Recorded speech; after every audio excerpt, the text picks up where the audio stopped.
guys, I'm here, I'm masked, I'm at my local wheelchair dealer, and I am looking to get new wheels today and lose some weight from my chair because I have Megs, and Megs are apparently the heaviest type of wheel. So this is my friend Joe. He's going to explain to us everything about wheels. Hi Mindy. So when we take a look about your rear wheel size, there's some things that we need to determine before we can go ahead and start trialing assessing some. Is the three things that we look at when you're talking about rear wheels is the type of wheel it is. We can go to a spoke wheel, we can go to a mag wheel. And the type of rim that you're using, whether it be a 1-inch rim or a 1 3/8 inch rim. Currently you're using a 1 3/8 inch rim. And the type of tire you're using, a 1-inch tire, a 1 3/8 inch tire, a solid tire, or an air tire. And I use air. So when we talk about those three things about the wheel and the combination of sizes and widths and styles, we take a look at from the one that you have right now, which is a 24-inch by 1 3/8 inch solid rubber tire with a plastic coated hand rim.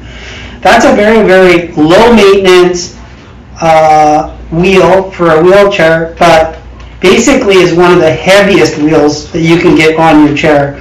And for an active person like yourself who pushes this wheelchair manually all day long, you're adding a lot of weight to the chair, reducing the performance of it by adding weight. When we weighed it, was it not like 15 pounds of just wheels, I think? Yeah, it was about 15 to 17 pounds of just wheels and hand rim.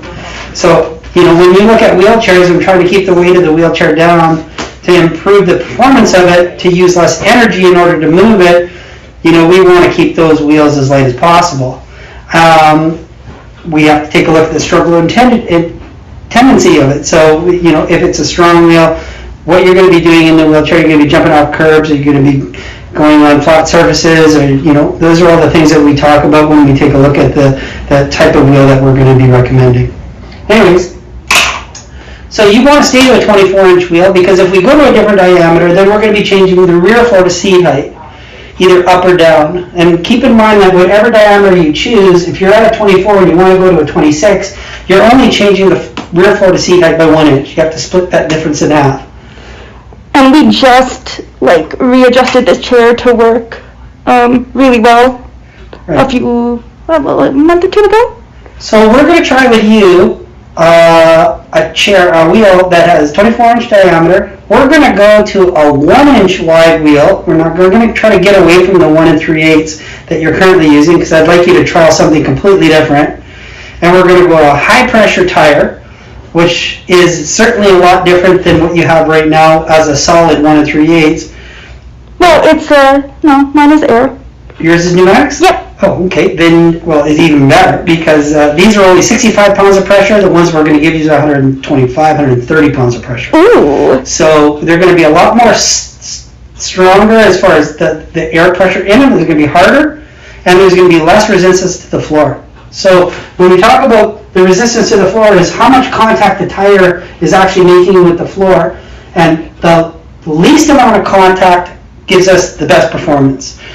The bigger, the wider, the more contact, the less performance. The softer, least performance. The harder, more performance. So we want very little contact, hard tire on that rear wheel to maximize performance.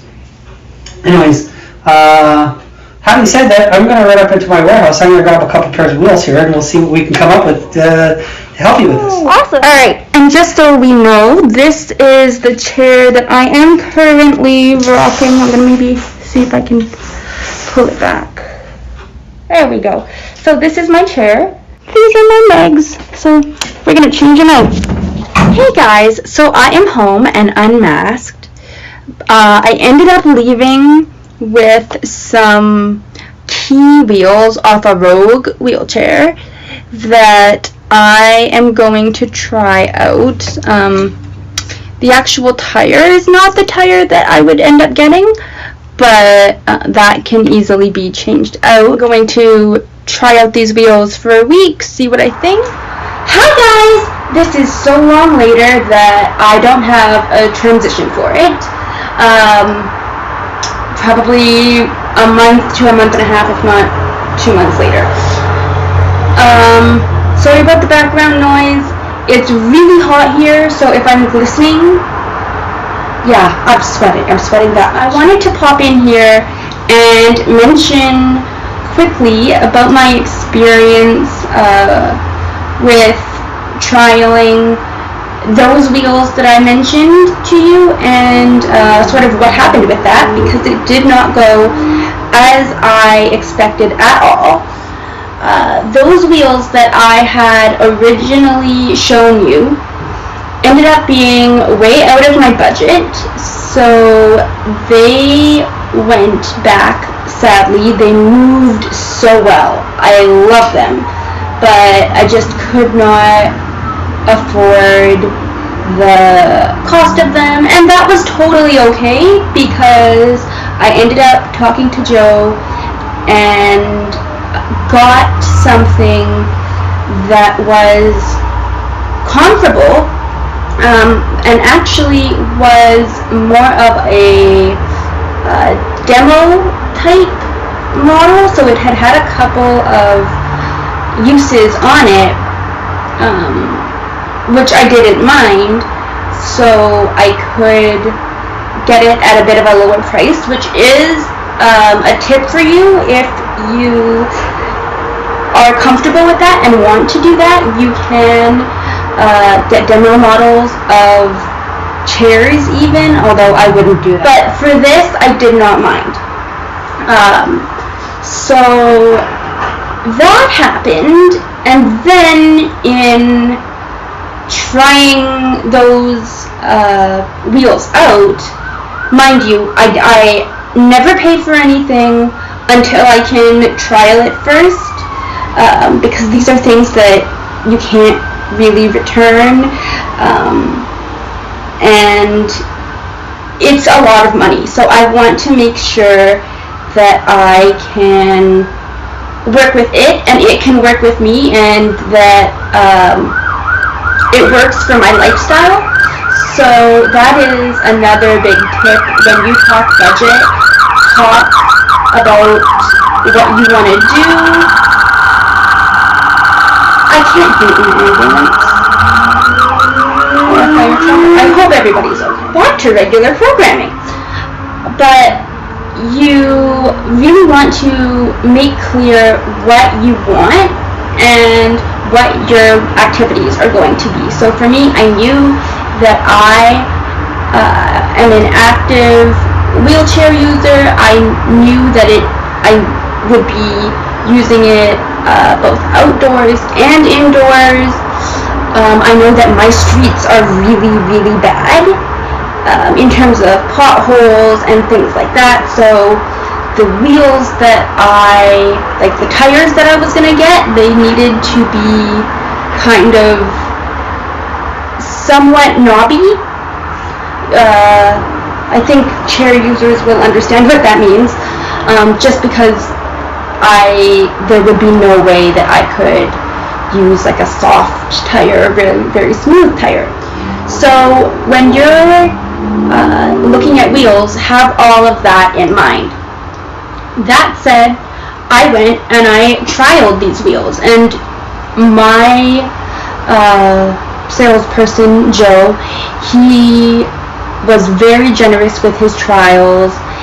He always says, give it a week, give it 2 weeks, and just call me when you want to come back in, if you want to come back in, because of course the hope is that you find something you like, you don't have to come back in, you just give them your credit card number, they charge it to you, you never have to come back, which is kind of really great about how that specific place works. I don't know if everyone works like that, but it is nice if things work for you. So I sat on these wheels for a couple of days, didn't do much, and then I found that just after some basic rolling to the park, to hang out with some friends and play bocce is my sport, than, to just go to the grocery store, which has a Starbucks in it, to get coffee. They worked well, but then I got a puncture on apparently new tubes and new-ish tires, and I really wasn't doing a lot of activity in my opinion, right? It's just stuff I would normally do. It's not even a full day. Honestly, it was 4 or 5 hours.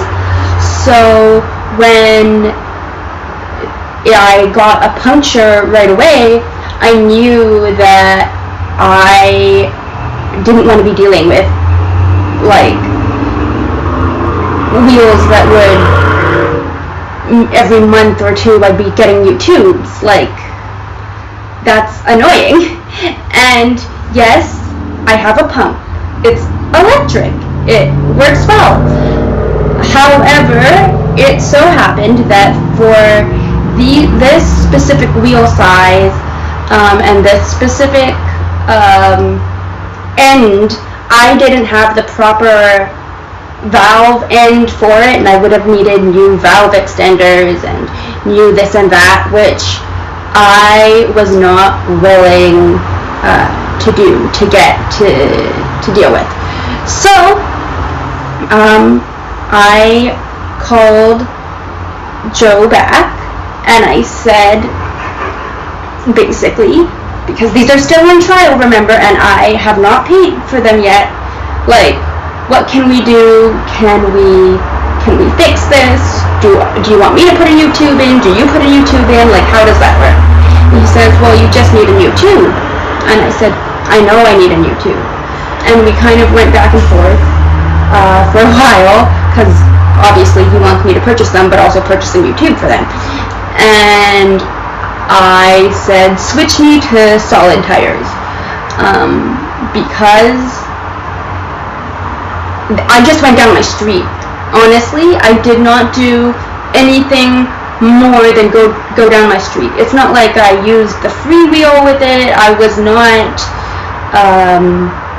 at all doing any kind of hiking or off-roading like I like to do with the freewheel. It was just basic, everyday stuff, other than the fact that I was on grass for a bit, but that shouldn't really make any difference, I don't think.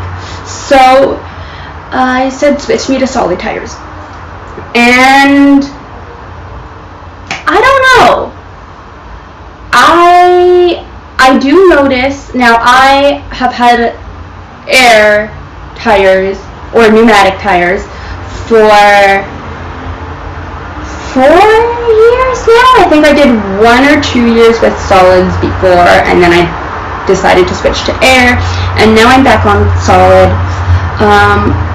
I do feel that the ride is a bit different, but for now at least, I think I would rather stay with the solid, just for the fact that my street is an off-roading obstacle course, and I don't want to be using all my extra cash to purchase tubes. So that is also something you may want to take into consideration, is what type of tire do you like, and how are you able to pump it up. So solid tires, if you don't know, they don't have to be pumped up at all. They're solid. They don't get flat or anything. There's also tires that are half air, half solid.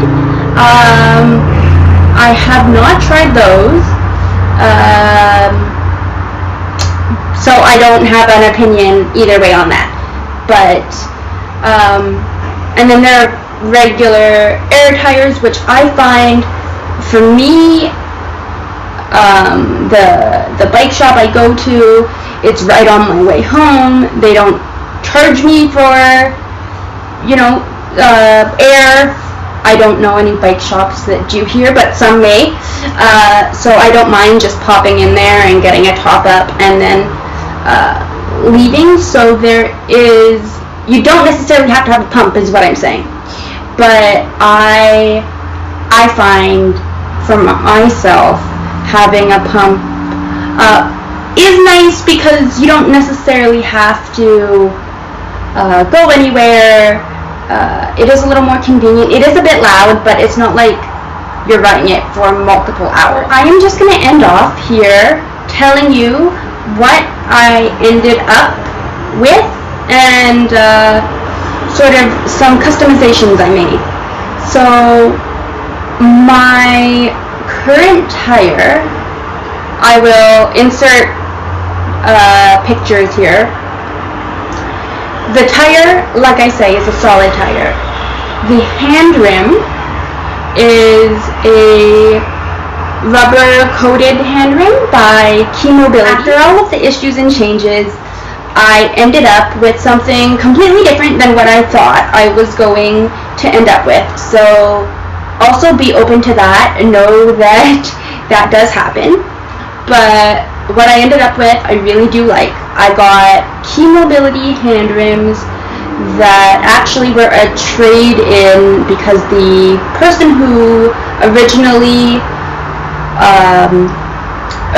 ordered them decided that he wanted a different hand rim. So because they already had it on stock, I didn't have to pay as much for it because they didn't have to ship it in. I love these hand rims. They have a bit more grip than my previous ones do, but they I don't know, it's a nice balance between grip and slide, and I just like how I move on them. Then the actual wheel is a demo wheel, as in it's been on a couple of showroom floors. So again, that is the only thing I would ever get gently used, and I would only get it from a reputable seller if you were going to do that. And then the solid tires, I ended up getting new, but they also had them on stock, so I didn't have to order them in, so that saved me a bit of money. So that is how it kind of broke down. The Newton 1 is the actual brand of the wheel. The hand rim is, again, the Mobility hand rim. And then the solid tires are solid tires. I'm sure there is a brand name, but it is escaping me right now, and it is super hot. So that is basically that. Editing Mindy here. Sorry about how dark it is. I forgot to mention the best part.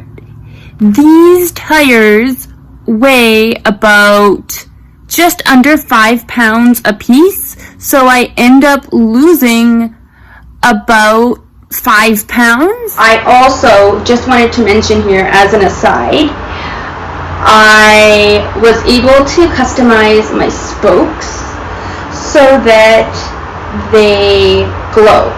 And I did this not only because it looks cool, but because on my previous wheels, which you saw at the beginning of the video, I had red reflective tape, and on those legs I had enough room to put like a half-inch piece of reflective tape, so that when I was going out in the evenings, people would see me. And I'm a very small person, and my chair is small too. So I often will wheel on the road if the sidewalks are horrible, and our sidewalks here are horrible. So I want to be seen. I just for my own safety, because the chair is black and I am small, and I do end up traveling at night, and because I'm on buses, and here we have white stuff on the ground like 6 to 8 months of the year, and it gets really dark really quickly. It helps to have something that just makes sure that I can be seen, but I like to do it in a way that is subtle during the day, and really only shows itself off when it needs to. So if you want to see kind of how I do safety in a chair without making it really weighed down or making it really look like there's all kinds of things on it, let me know, because that's a video I would love to do. I'm just going to say, because my hands are only now just healing, putting these reflective spokes on was literal hell. So if you would also like to see how I did it as a person who is disabled and has CP and yet did it all myself, let me know and I can make that video as well. Anyway, I am going to sign off here, you guys, and say keep pushing. I will see you in the next video. Bye, guys!